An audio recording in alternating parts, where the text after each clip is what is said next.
Here it is in the middle of January 2016, and Freezing. it's freezing. It's like 25 degrees outside. Unbelievable. And David Bowie Yeah. died about a week ago. It's A big loss. He's on the cover of Time magazine. Have you seen that? rock. Where he's got this big costume on. Yes. Japanese. He Yeah. wore a lot of Japanese clothes. Yeah. And, you know, I mean, everybody from Madonna to his producer,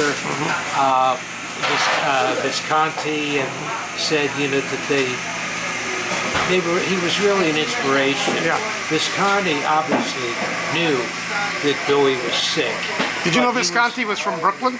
No, Visconti? No, it doesn't surprise me. I mean, you know, he lived for 20 years, I think, Bowie, in New York City, and nobody really knew him. I mean, nobody could see that he was the Thin White Knight or something like that. Thin White Duke. Thin White Duke. Rock, he was on the cover of 34 different front pages worldwide. No kidding. Isn't that amazing? Wow, that is. I mean, you know, a lot of people were real Bowie enthusiasts. And I liked my best part of him. I wasn't into the Ziggy Stardust and all that. I got familiar with him when he did Let's Dance and sort of got more. That was his biggest seller. And that was Nile Rodgers, you know, of Chic, Yeah. who were great. Yeah. And then he had Fame, which was a great record. Young Americans, Golden Years. Yeah, Golden Years. Yeah. Yeah, Wop Wop Wop. Right.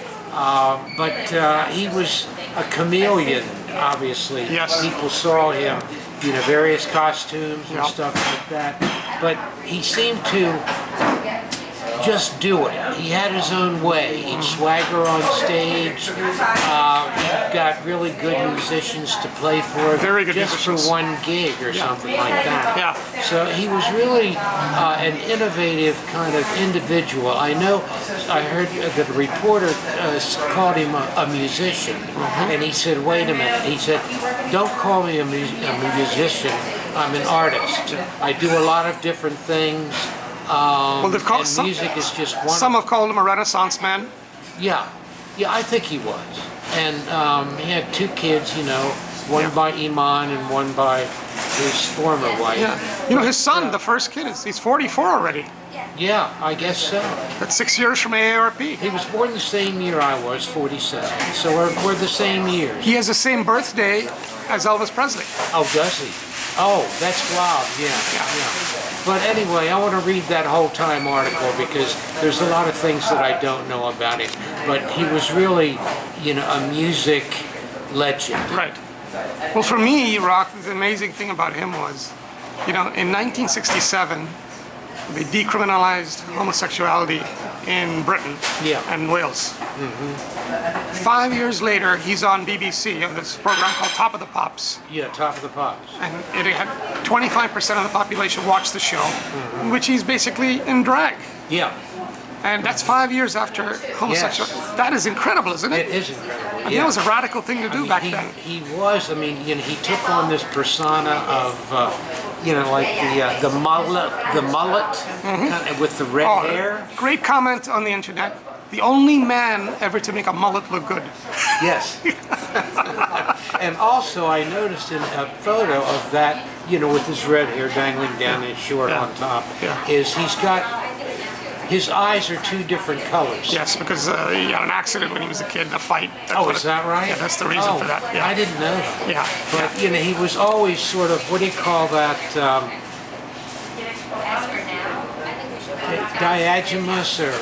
Androgynous. Androgynous. Yeah. Androgynous. 10 albums now in the UK rock in the top 40. Yeah. Isn't that amazing? That happens a lot of times. Yes. You know, record stores used to, you know, get their...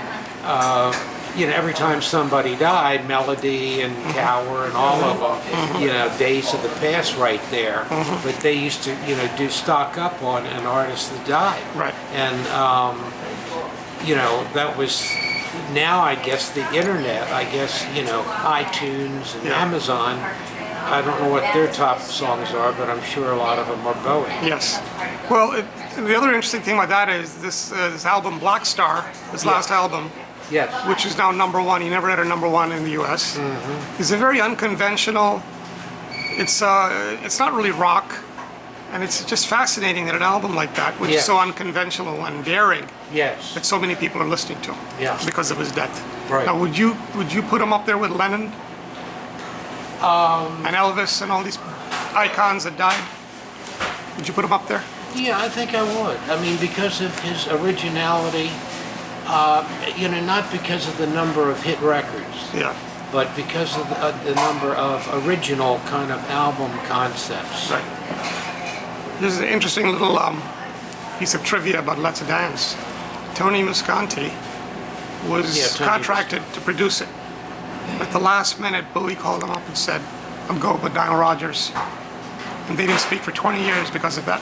Is that right? Yeah, they were falling out. But it was a good move because it Yeah. was his biggest seller. Oh, yeah. Yeah. I love Chic.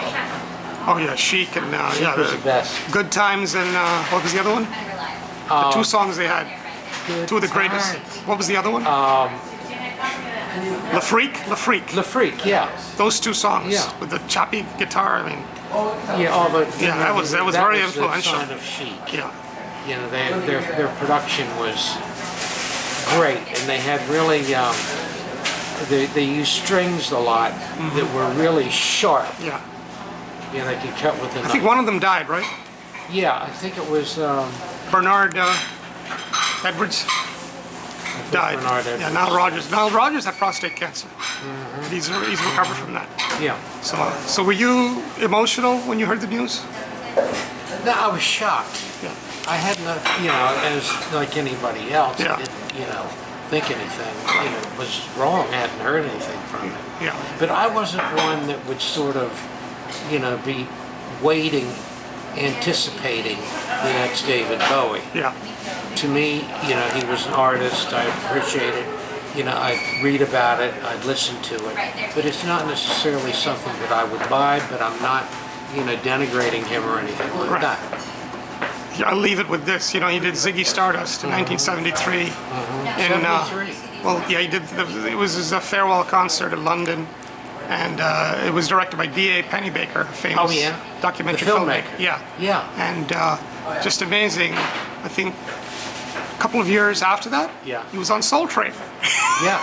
I mean, talk about doing different things, right? Yes.